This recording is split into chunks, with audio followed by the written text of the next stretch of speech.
afternoon and welcome to Lunchtime News on MTV Sports. I'm Minoshi Ratnasekara.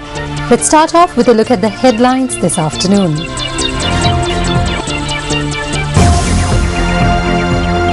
Ten wildfires reported in a span of 1 week. Skeletal remains of a couple who went missing 8 months ago discovered. UN Security Council holds emergency consultations on Syria following reports of an alleged chemical weapon attack.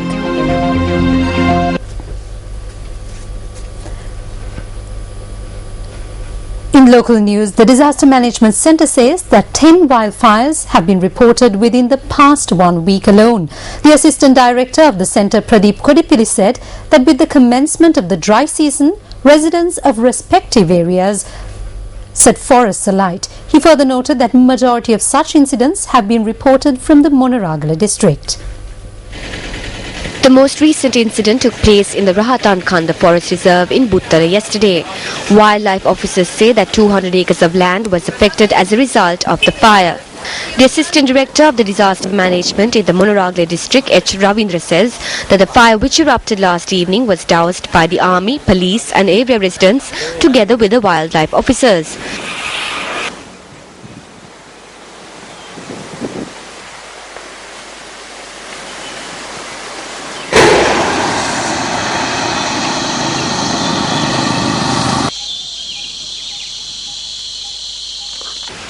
Meanwhile, the fire which erupted in a storeroom of a printing factory in Ambalipitia was doused yesterday. The police said that the police together with the area residents were able to douse the fire last night. The factory was not affected by the fire.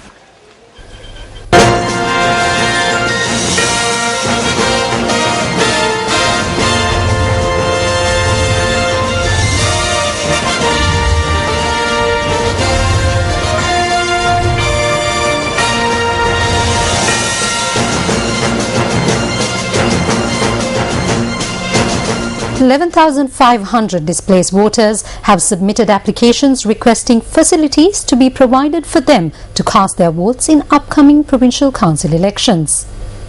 Additional Election Commissioner R.M.A. Ratnayaka said that currently the eligibility of the applications are being examined. Opportunity was given to those who are not residing in registered locations to submit applications requesting the opportunity to cast their vote. The Election Secretariat said that the period given to submit applications ended on the 12th of this month.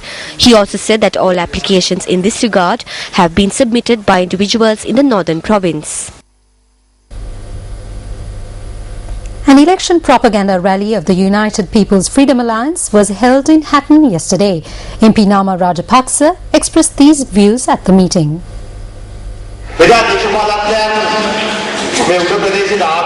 In the past, politicians have come to the hill country only during elections. However, the president did not do this. In order to raise their living standards, he implemented a development program right from the start. Parliamentarians who were confined to the parliament once are now visiting these villagers. It is our president who had brought forth this situation.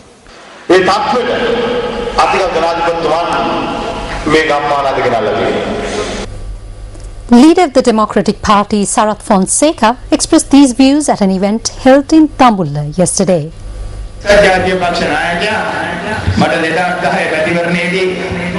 In the year 2010, I was invited by the leader of the United National Party to join them, but I was behind bars. He told me that if I join the party, my wife and I will be taken to parliament through the national list. I told him that I cannot do such shameless acts and that if I enter parliament, it is through the people's mandate. He was baffled when I said that I would contest Colombo through the UNP ticket. This is because he too is contesting elections from Colombo. It is only then did I realize that politicians act based on their personal agendas. I wanted to work for the people and there is no point in working with politicians.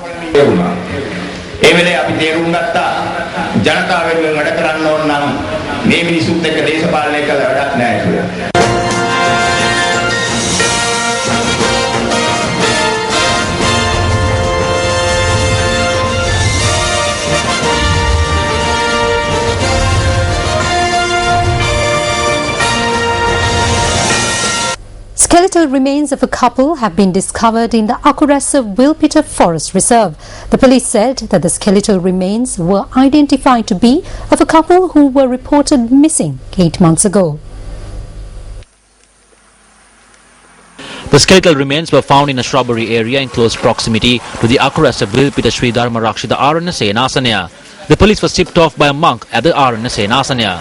Tests have confirmed that the skeletal remains are of a youth from Kurunagala and a woman from Kandy. According to the relatives, the couple had visited a house in Akurasa on the 18th of December last year.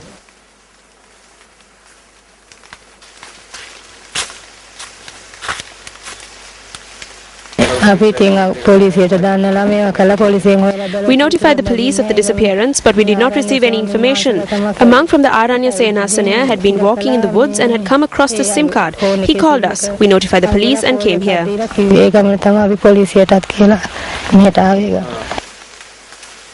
Additional Magistrate of Mathura Manjula Sampath ordered for a judicial medical examination at the location. An individual aged 23 died in an accident in the Puliyankulam area in Anuradhapura. The accident was a result of a collision involving a motorbike and a parked lorry on the Anuradhapura-Rambava road in the Puliyankulam area. The victim was a rider of the motorbike. The deceased has been identified as Sanjay Jawardana, a resident of the Bandara Puliyankulam area. According to our correspondent, the victim succumbed to his injuries upon admission to the Anuradhapura Teaching Hospital. Our correspondent said that the lorry had been parked on the side of the road for about 2 days due to a mechanical issue.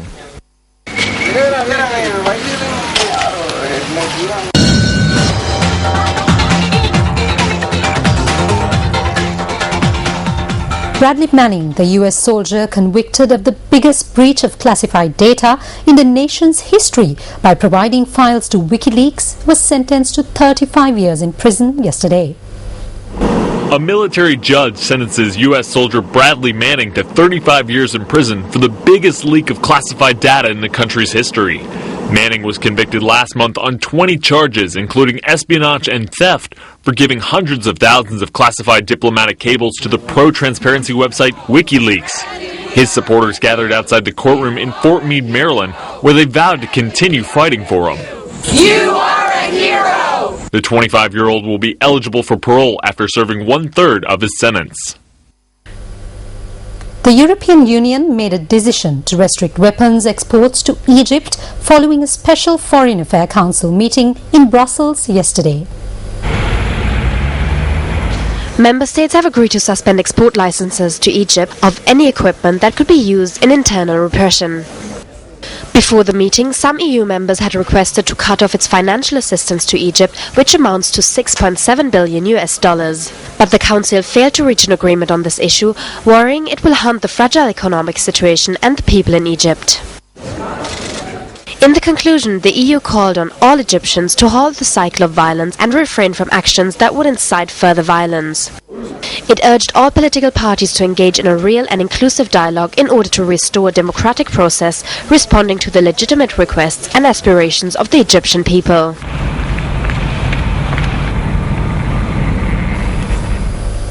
The United Nations Security Council held emergency consultations on Syria yesterday after reports of an alleged chemical weapons attack which left hundreds dead. Syria's opposition accused government forces of gassing hundreds of people yesterday by firing rockets that released deadly fumes over rebel-held Damascus suburbs, killing men, women and children as they slept. The alleged attack has left what has been estimated between 500 and 1,300 people dead in what would be the world's most lethal chemical weapons attack since the 1980s. As you have seen from the statement of the Secretary General earlier today, he was deeply disturbed, in fact shocked, by these allegations, and of course we see the need to investigate this as soon as possible. This represents, no matter what the conclusions are, a serious escalation with grave humanitarian consequences and human consequences. The Council, where Russia has vetoed previous Western efforts to impose UN penalties on Syrian President Bashar al-Assad, was not expected to take decisive action. Meanwhile, a group of around 75 people gathered with posters calling on Assad to be removed from power.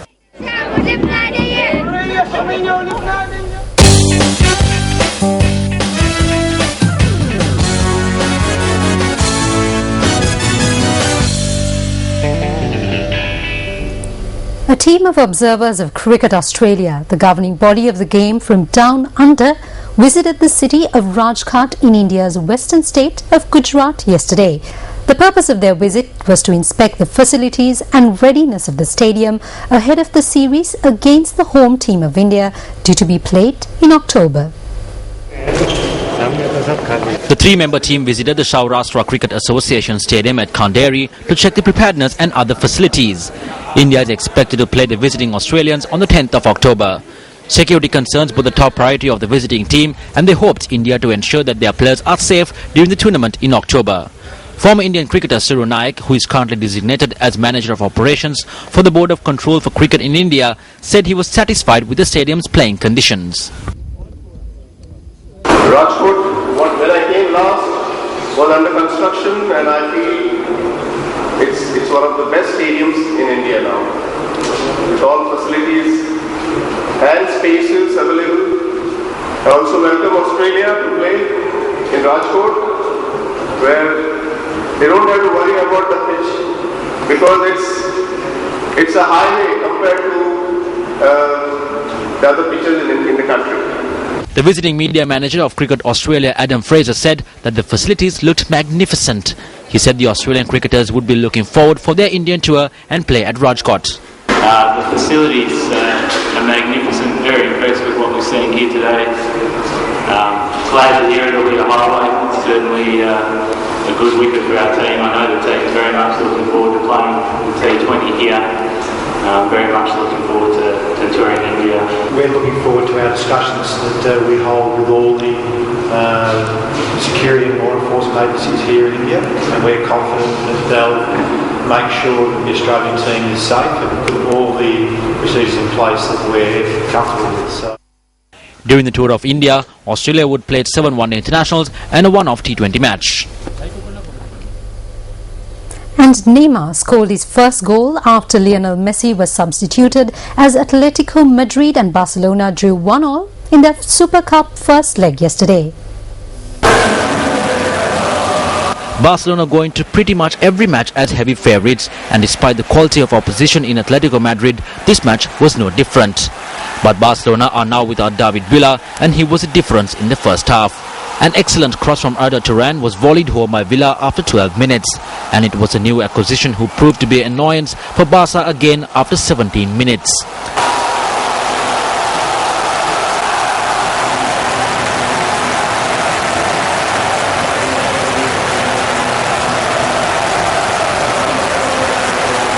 Lionel Messi was substituted for Barcelona at half-time as Cesc Fabregas came on, but there was positives back on the pitch for Barca. The side from Catalan have made acquisitions of their own, and new signing Neymar headed in his first goal since signing from Santos on the 66th minute. Away goals are crucial, and Neymar's goal could prove the difference if the scores remain 0-0 at the Nou Camp on the 28th of this month.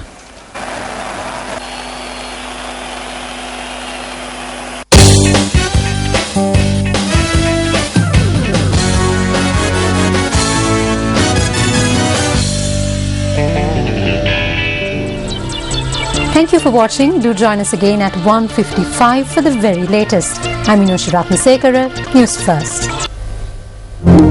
Hotline 0114 896 896. www.newsfirst.lk. Feedback at newsfirst.lk.